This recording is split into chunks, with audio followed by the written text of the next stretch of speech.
Lutte contre le coronavirus. La campagne sur les réseaux sociaux se poursuit. Dans les rues de Kinshasa, la vie suit pourtant son cours normal. La population va librement à ses occupations. On est loin du confinement, même si des restrictions doivent être déjà de mise. C'est alors que certains habitants se laissent partager entre la conviction et l'engagement de la lutte contre cette pandémie. En ce moment, les patients... Malgré la déclaration de l'épidémie de coronavirus, à Kinshasa, la vie poursuit son cours normal. Les rues et les transports en commun sont bondés comme d'habitude. Marchés et boutiques fonctionnent sans restriction.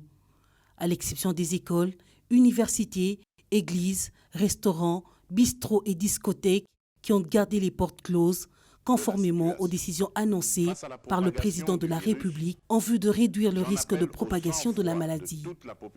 Le chef de l'État a instruit le gouvernement d'examiner les voies et moyens pour élargir la capacité d'accueil et la prise en charge des personnes atteintes. J'ai instruit le gouvernement à examiner sans délai les voies et moyens de l'augmentation de la capacité d'accueil dans nos hôpitaux avec des pavillons spécialement dédiés aux personnes atteintes du Covid-19.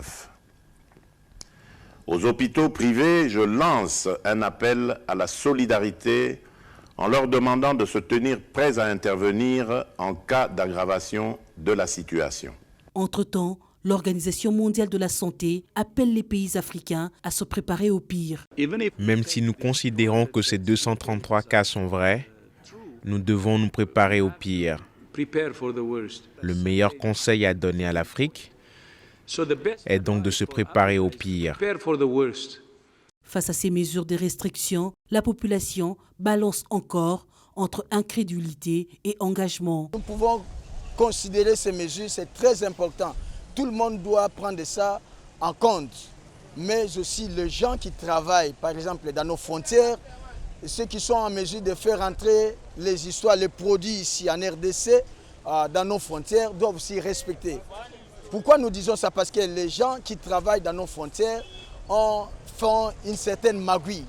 Donc ils acceptent, mais par fraude, ils introduisent les gens entrer dans nos frontières secrètement. C'est ce que nous déplorons. On a privé que les gens puissent se rassembler encore au maximum 20 ou au-delà de 20.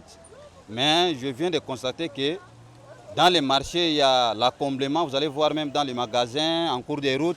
C'est l'une des choses qui peuvent aussi causer encore des problèmes ou des situations catastrophiques à ce qui concerne les virus de corona. Au gouvernement et à ses partenaires de mettre les roues en marche pour une riposte vigoureuse. À la population d'observer les mesures d'hygiène. Se laver régulièrement les mains au savon, éternuer dans son coude, se rendre rapidement à l'hôpital lorsqu'on présente des symptômes d'un rhume ou d'une grippe.